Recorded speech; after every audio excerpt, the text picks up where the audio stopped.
Kereta bertembung, satu maut di tempat kejadian.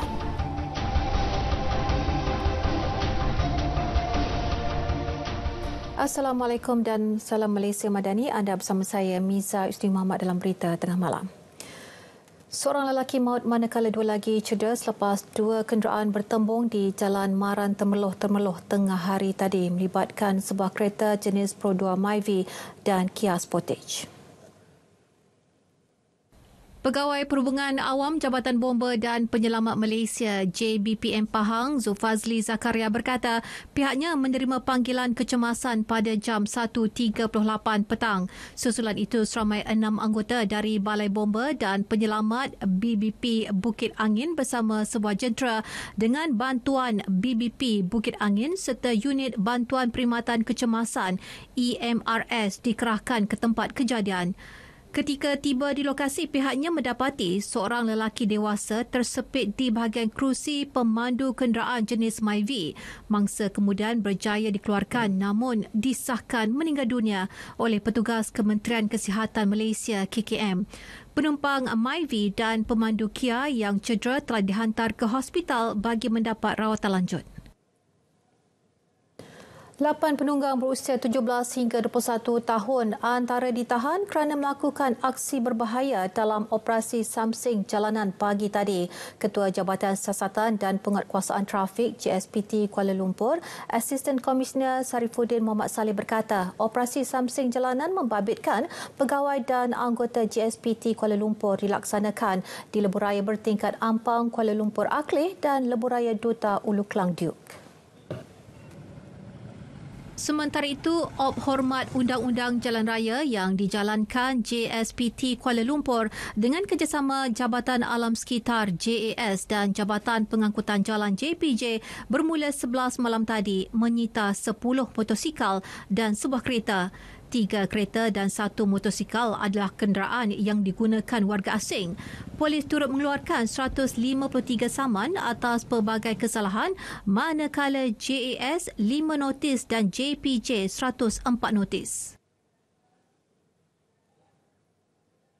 Seorang lelaki ditemui lemas selepas mandi bersama 3 orang rakannya di kampung orang asli Sungai Tanggang Ulu Kinta hari ini. Mangsa dikenali sebagai UK Santosh berusia 18 tahun.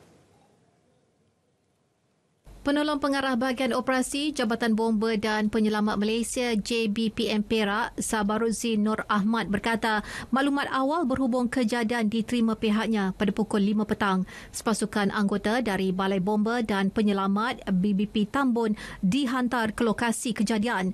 Jelas beliau mangsa telah dijumpai oleh orang asli yang tinggal di kawasan berkenaan. Mangsa disahkan maut oleh pihak hospital dan diserahkan kepada pihak polis untuk tindakan lanjut. Program Ini Warisan Kita, anjuran Kementerian Perpaduan Negara KPN adalah platform memperkukuh perpaduan rakyat Malaysia menerusi Khazanah Warisan Negara. Menterinya Dato' Aaron Ago Dagang berkata ia bertepatan dengan hasrat kerajaan dalam membangun Malaysia Madani dengan menerapkan elemen hormat menghormati. Ia sekaligus menjadikan warisan sebagai satu platform pengukuhan perpaduan dalam kalangan rakyat Malaysia. Inilah satu daripada program besar di bawah Kementerian Perpaduan Negara supaya kita dapat melestarikan warisan kita untuk generasi yang akan datang. Dan kita lihat di sini kita pun melihat ada permainan-permainan yang mungkin kalau tidak ditayangkan, tidak dipamerkan pada masa ini mungkin akan hilang dalam semasa yang depan. Itulah satu daripada acara yang kita adakan. Of course, banyak lagi dari segi bahasa yang kita adakan, dari segi cita rasa makanan, pakaian. Tadi kita melihat macam-macam pakaian telah ditunjukkan, dipamerkan untuk kita semua di sini. Inilah satu daripada itu warisan kita yang kita ingin lestarikan, kita ingin diperkembangkan untuk bersama-sama akan datang. Beliau ditemui pemberita selepas merasmikan program tersebut di Putrajaya. Antara pengisian program Ini Warisan Kita adalah pameran rumah etnik seperti Ceti, Baba Nyonya, Mah Mary, Siam dan Portugis yang akan menampilkan kepelbagaian aktiviti seperti seni tari, busana, makanan tradisi dan hasil kraf tangan. Jabatan Perikanan Malaysia memperuntukkan RM660,000 bagi melabuhkan 18 unit tukun tiruan konservasi di perairan Tok Bali, Pasir Putih dan Kuala Besar, Kota Baru. Inisiatif itu bagi membina habitat hidupan marin serta memperkaya sumber perikanan di perairan Kelantan. Ketua Pengarah Perikanan Dato' Adnan Husin berkata langkah itu dijangka memberi manfaat kepada 4,191 nelayan di negeri itu. Jelas beliau pihaknya akan sentiasa menjalankan kajian dan pemantauan selepas aktiviti melabuh tukun. Ia bagi mengenal pasti perubahan dan perkembangan yang berlaku di kawasan terlibat. Di perairan Tok Bali ini kita meletakkan tukun konservasi. Di mana tukun ini berfungsi sebagai dua dalam satu lah pandang dia. Yang pertamanya untuk sebagai tempat pembiakan habitat ikan untuk meningkatkan stok populasi ikan, dan yang keduanya adalah untuk penghalang pukak tunda. Dan kita percaya program yang kita laksanakan ini insya-Allah akan dapat memberikan manfaat kepada lebih kurang 4,100 orang nelayan yang ada di seluruh negeri Kelantan. Beliau berkata demikian selepas program melabuhkan tukun tiruan di perairan Tok Bali, Pasir Putih. Tambah Dato' Adnan, sejumlah RM3.6 juta telah dibelanjakan bagi membina, melabuh dan memantau keberkesanan tukun tiruan di Kelantan sejak tahun 2007 hingga kini. 230 unit tukun telah dilabuhkan di 7 lokasi, antaranya di Kuala Tumpat, Kuala Besar, Sabak, Kemasin dan Pantai Irama. Masyarakat orang asli suku kaum Madrid di Kampung Kuala Lah, Gua Musang, Kelantan berdepan cabaran memasarkan produk kraft tangan berasaskan buluh yang dihasilkan oleh mereka. Pengurusi Jawatankuasa Pembangunan dan Keselamatan Kampung Orang Asli JPKKOA Kuala Lah, Ayub Daun mengakui kurang pendedahan teknologi dalam kalangan penduduk menyebabkan mereka sukar mengetengahkan hasil seni itu. Menurut Ayub, antara kraft tangan yang dihasilkan ialah tikar, penyapu, nyiru atau gadang dan bakul. Sebenarnya lah mudah benda ni kita buat, tapi nak promote kalau keluar tu memang payah sikit lah. Tak erti. Kalau boleh pun pihak media atau pihak gapo-gapo saja agensi, kalau boleh promote lah. Sebabnya nak meningkat ekonomi Kampung Kuala Lah ni biar lebih maju daripada kampung lain-lain.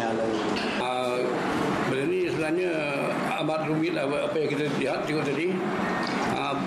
Buka pasang macam tu lah dia selalunya. Kalau di rumah tu mungkin satu benda tu ada 2-3 hari bersiap. Itulah dia. Jadi saya harap macam peserta yang ada di sini pun berusahalah untuk meningkatkan kraft tangan ni. Jadi kraft tangan ni bukan satu sebenarnya, memang banyak. Kita banyak-banyak yang kita tak keluar dulu lagi. Tak promote dia punya tikar dia, lepas tu dia punya bakul dia, bermacam-macam ni peralatan untuk orang asli lah. Kita buat kikis, lepas tu kita rendam dengan pewarna dia, lepas tu kita jemur dalam 2 hari ke, lepas tu kita kikis tu kita buat siap dulu. Dalam masa 2 minggu jugalah siap. Daripada proses awal hingga akhir. Daripada proses awal hingga akhir kita buat. Kalau dia nasional patutnya belajar jugalah, daripada kita tak belajar kan, baik kita belajar juga. Tradisi orang asli lah. Tradisi orang asli lah. Kita belajar dari mula-mula hingga ke akhir kita buat. Sampailah kita pandai. Terdapat lebih 300 penduduk orang asli suku kaum Madrid di Kampung Kuala Lah. RM10 juta diperuntukkan bagi pelaksanaan program pemerkasaan ekonomi komuniti bandar PAKB tahun ini. Timbalan Menteri Pembangunan Kerajaan Tempatan Akmal Nasruh Muhammad Nasir berkata pihaknya menyasarkan 835 individu di bawah IKASih menyertai program pembasmian kemiskinan bandar PAKB. Jelas beliau, selepas tamat latihan, peserta diberikan peralatan perniagaan secara percuma untuk berniaga. 28 badan bukan kerajaan NGO yang dilantik akan memilih peserta berdasarkan proses pencarian dan bancian mengikut kriteria yang ditetapkan. Mereka pertama dia diberikan ruang untuk menjalani kursus kemahiran. Dan ini mengikut kesesuaian apa yang mereka mahukan dan juga mengikut latar belakang dan matching itu kena ada. Jadi sebab itu di peringkat Kuantan ini sebagai contoh, NGO itu telah melaksanakan proses bancian terlebih dahulu untuk memastikan para peserta yang ditawarkan ini sesuai dengan apa yang hendak kita tawarkan. Beliau berkata demikian selepas majlis penyerahan bantuan program PKEB di Kuantan. Kerajaan sedia membantu pengusaha udang yang terkesan harga jualan merudum berikutan peningkatan kemasukan udang import. Timbalan Menteri Pertanian dan Keterjaminan Makanan berkata Jabatan Perikanan dan LKIM akan membantu pengusaha terlibat dari segi pemasaran udang ternakan mereka. Lambakan udang ni, saya rasa Jabatan Perikanan dan juga melalui LKIM, kita akan melihat kepada isu ni dan lepas tu saya rasa mereka akan respon kepada yang isu ni lah. Cuma dari segi prinsip dia, memang kita tak ada halangan untuk sebarang import. Ini perdagangan yang bebas lah. Cuma yang pentingnya sekali saya pun rasa untuk pengusaha-pengusaha untuk ternakan udang tempatan ni juga harus melihat kepada macam mana cara mereka untuk memajukan daya saing mereka. Dan saya rasa dari segi pihak panduan teknikal TOF, Jabatan Perikanan akan tolong. Beliau merasmikan Majlis Penutup Penang Pharma Fest 2023 di Bukit Jambul. Rangkuman berita utama.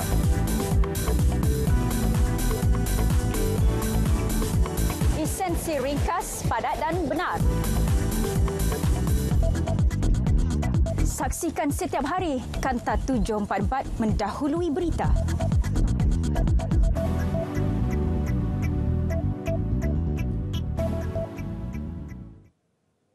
Perusahaan mikro, kecil dan sederhana PMKS harus merebut peluang perniagaan dalam talian seiring perkembangan teknologi 5G.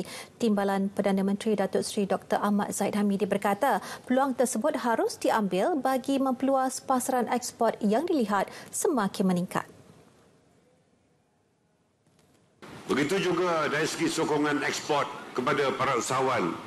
Kita dapati bahawa ekspor PMKS telah meningkat pada tahun 2020 yang ketika itu bernilai 117.8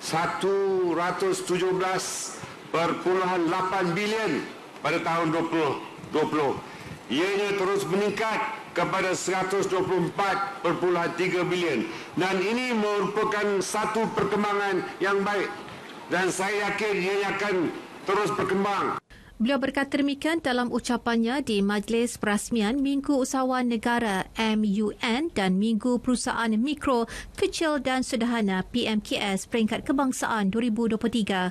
Beliau turut berharap agar lebih ramai usahawan dibantu untuk bersaing ke peringkat antarabangsa yang sekaligus meningkatkan nilai ekspor negara dan mempersiapkan para usahawan untuk membuka potensi peringkat global. MUN dan Minggu PMKS telah merekodkan kehadiran lebih 120,000 pengunjung dan berjaya merekodkan jualan langsung sekitar 1.96 juta ringgit dan potensi jualan sekitar 51.61 juta ringgit. Tindakan segera yang dilakukan Kementerian Komunikasi dan Digital dalam usaha meningkatkan kesaling hubungan internet di kampus menerima reaksi positif mahasiswa dan ia selepas menterinya Fahmi Fazil turun ke Universiti Teknologi Mara UiTM kampus Dengkil petang tadi dalam lawatan susulan kenyataan Perdana Menteri semalam yang mahukan internet di kampus berada di tahap yang terbaik.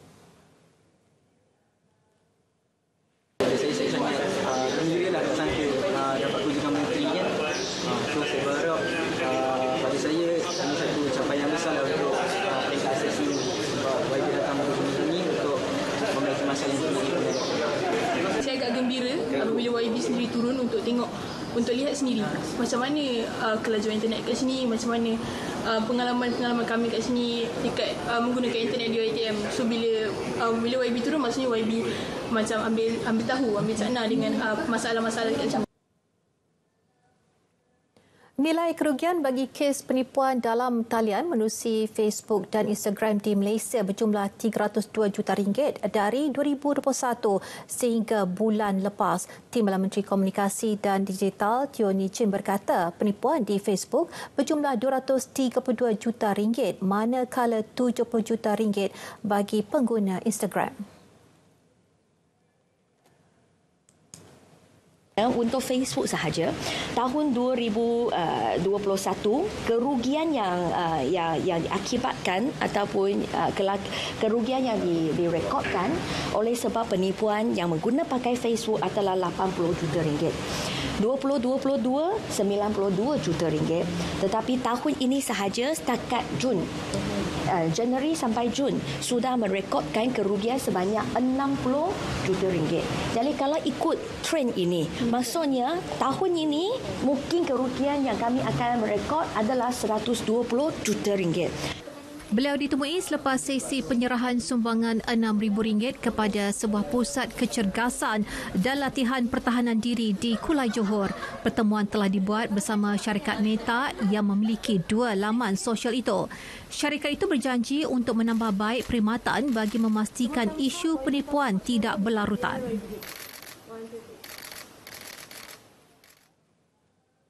Dalam pada itu, sistem kuota bagi pelajar bukan Bumiputra bagi mendapatkan akses melanjutkan pengajian ke peringkat pengajian tinggi kini sedang ditambah sambil mengekalkan sistem kuota bagi pelajar Melayu dan Bumiputra.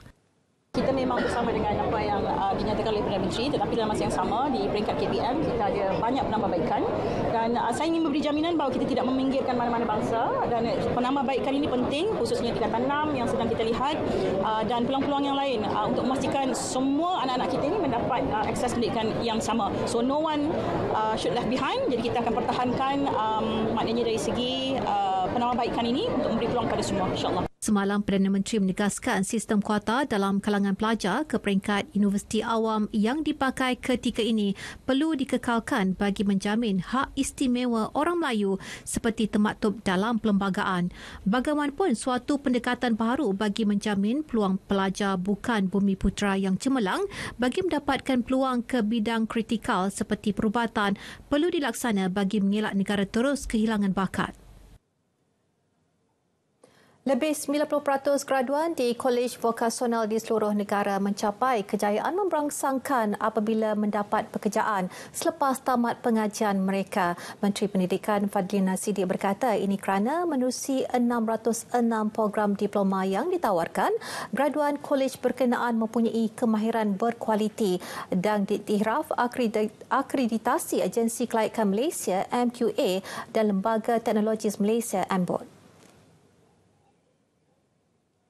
Adalah dalam konteks pertama apabila kadar kebolehpasaran graduan TVET kita melebihi 90% ya, dan 606 diploma ini yang telah pun mendapat pengiktirafan daripada MBOT dan juga MQA harus kita sampaikan kepada seluruh rakyat supaya mereka tahu peluang yang ada ini dan pengiktirafan yang telah pun diberikan. Beliau ditemui media selepas majlis perasmian penutupan pertandingan inovasi dan robotik peringkat kebangsaan 2023 Inoro 2023 di Kolej Vokasional Kulim.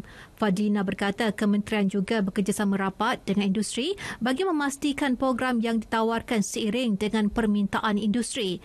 Tambahnya, kementerian juga sudah melaksanakan 2 program baharu membabitkan kolej vokasional tidak lama lagi, iaitu program khidmat masyarakat KV Insani Malaysia Madani dan Tahfiz TVET untuk menyediakan latihan teknikal kepada pelajar tahfiz di seluruh negara. Projek lapangan terbang antarabangsa Kulim KXP oleh Kerajaan Kedah perlu dibuktikan memiliki kemampanan keuangan jangka panjang. Menteri Ekonomi Rafizi Ramli berkata kemampanan keuangan daripada pelaburan swasta perlu bagi memastikan projek itu tidak terbengkalai seterusnya membebankan kerajaan. Dan mana-mana projek yang ada kemampanan kewangan seperti ini dan dia bawa hasil kepada rakyat, saya pasti dia tidak akan ada masalah oleh mana-mana kerajaan pun. Yang kita bimbang ialah kalau projek itu nampak okey, di mata kasar, tapi bila kita lihat secara terperinci, kita ada kebimbangan dari segi kemampanan kewangan. Sebab itu the due diligence process itu perlu dibuat dengan baik. And I think that's the process that I'm open to go through lah. Dia dapat berfungsi secara swasta dengan baik. Beliau berkata demikian selepas menghadiri sesi libat urus dan roadshow bagi penyediaan kajian separuh penggal rancangan Malaysia ke-12 RMK-12 2021 hingga 2025 dengan Kerajaan Negeri Kedah. Tabung Haji TH akan mengadakan mesyuarat penutupan dengan pelbagai kementerian dan agensi penyedia perkhidmatan haji di Arab Saudi bagi menilai semula tahap perkhidmatan dan kemudahan musim haji tahun ini. Maklum balas yang saya terima ni sama ada saya terima melalui WhatsApp ataupun yang saya terima melalui email, dan juga yang interaksi saya dengan jemaah haji semasa di Arafah, selepas daripada Mina di Muzdalifah. So jadi maknanya yang ini maklum balas yang saya terima dan terus saya berikan kepada Tuan Syed Hamada, CEO Tabung Haji, untuk mengambil tindakan dalam postmortem yang bakal mereka adakan. Beliau ditemui semasa menyambut kepulangan 350 jemaah haji Malaysia di KLIA. Kerajaan komited untuk menyempurnakan pelaksanaan Pelan Pemulihan Felda, dan ini termasuk perluasan hutang peneroka seperti yang diumumkan oleh Perdana Menteri. Kementerian Keuangan MOF dalam kenyataan memaklumkan tindakan susulan akan diambil untuk menyempurnakan pelaksanaan pelan berkenaan. Jelas MOF, jaminan kerajaan sehingga RM9.9 bilion telah diluluskan untuk membolehkan Felda menerbitkan sukuk. Bermula tahun ini, kerajaan menyalurkan peruntukan sehingga RM1 bilion setahun untuk penebusan semula sukuk Felda. Ia antara lain bertujuan membiayai hapus kira hutang peneroka. Sementara itu, warga Felda melahirkan rasa syukur atas kelangsungan usaha memelihara kebajikan peneroka. Pengumuman inisiatif dan insentif bagi meningkatkan kualiti hidup warga Felda oleh Perdana Menteri itu bukti keprihatinan Kerajaan Madani. Jadi alhamdulillah Yang Amat Berhormat telah umumkan bahawa 80% hutang yang ditanggung oleh peneroka telah pun dihapuskan. Yang mana kami ni dah lama menunggulah masuk anak-anak peneroka kami generasi kedua. Yang mana ibu bapa kami daripada dulu sampai sekarang menanggung hutang tersebut, dan alhamdulillah Yang Amat Berhormat Perdana Menteri Datuk Seri Anwar Ibrahim, Perdana Menteri yang ke-10 yang dapat menyelesaikan masalah yang kami hadapi. Ini adalah satu rahmat, satu keuntungan, suatu keadaan dan satu ketika yang cukup meringankan mereka dan cukup memberikan kesan yang cukup baik kepada mereka dan rakyat. Jadi inilah antara inisiatif yang dibuat oleh Yang Amat Berhormat Perdana Menteri selaku Menteri Keuangan yang bertanggungjawab memastikan bahawa kesejahteraan masyarakat Felda diutamakan di dalam pentadbiran beliau.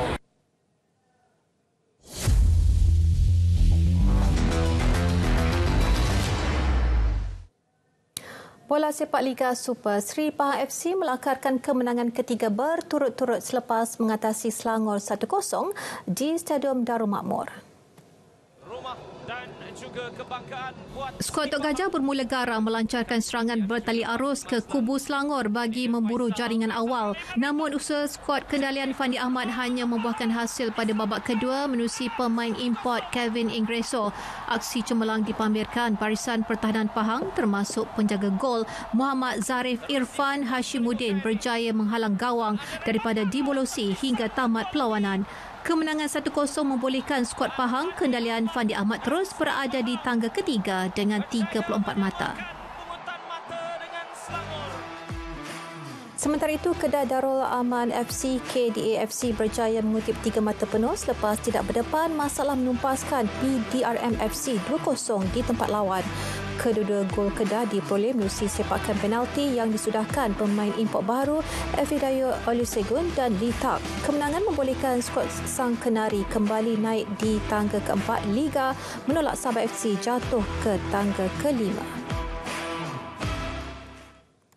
Kementerian Belia dan Sukan KBS telah meluluskan peruntukan RM400,000 bagi membuka semula dan menaik taraf litar motocross di Sungai Batu, Pahat Kangar, Perlis. Timbalan Menteri Belia dan Sukan Adam Adli Abdul Halim berkata, ini bagi membantu merancangkan industri sukan pemotoran di negeri berkenaan. KBS kita nak assist. Tentu sekali bila kerajaan negeri terutama sekali angkat cadangan untuk menaik taraf lapangan motocross tersebut, dan kita pun buat lawatan dan jabatan pun sebelum ini dah buat orang kata tinjauan, memang ada keperluan. Jadi kita harap ini satu peluang yang baik untuk kita bangunkan. Terutama tadi dari perbincangan dengan BESCO juga, kita nampak bahawa negeri Perlis ni ada potensi untuk bangunkan pelancongan sukan. Tambah beliau, KBS turut meluluskan projek naik taraf infrastruktur stadium utama Kompleks Sukan Tuanku Sek Putra membabitkan peruntukan RM8 juta. Kompleks berkenaan dijangka dapat digunakan oleh orang awam pada Ogos. Kejuaraan Tenpin Bowling Remaja Asia ke-21 di Bangkok, Thailand. Acara bergu wanita menghadiahkan pingat emas pertama buat Malaysia pada kejuaraan itu. Gandingan Nurul Anis Nabila Muhammad Nizam dan Anis Hanani Romzi Cemerlang mengatasi pencabar terdekat dari Korea Selatan Choi Yurin Pak Suwo. Mereka mengumpul keseluruhan 2,544 mata untuk menang dengan kelebihan 40 mata. Pingat gangsa menjadi milik pasangan Singapura Ariana Tai Colin P. Malaysia turut membawa pulang masing-masing satu perak dalam acara bergu lelaki menerusi gandingan Sin Fan Yu Muhammad Haris Adlan Azman dan satu gangsa menerusi Muhammad Daniel Abu Sama Syabil Azam Samsul Azam. Kejohanan Tenpin Bowling Remaja Asia ke-21 berlangsung dari 4 hingga 12 Julai ini. Aktiviti sukan drone berjaya menarik minat 40 orang peserta dari dalam dan juga luar negara, dan ia termasuk peserta dari Malaysia, Singapura, Thailand, Brunei, Hong Kong dan Indonesia menyertai pertandingan drone multi-GP pemilihan peringkat antarabangsa 2023 di area 57 Admiralty Park, Bukit Jalil. Timbalan Menteri Sains, Teknologi dan Inovasi, Dato' Otter Joseph Kurut berkata, MultiGP merupakan sebuah liga perlumbaan drone profesional yang mempunyai lebih 30,000 pelumba berdaftar di seluruh dunia. Ini adalah untuk memilih beberapa pemenang yang akan menjadi wakil kepada negara kita untuk bertanding di Indianapolis, Amerika Syarikat pada hujung tahun ini. Tambahnya, ia selaras dengan aspirasi Pelan Tindakan Teknologi Drone Malaysia MDTAP 30 oleh Admiralty yang menyasarkan 100,000 peluang pekerjaan menjelang 2030.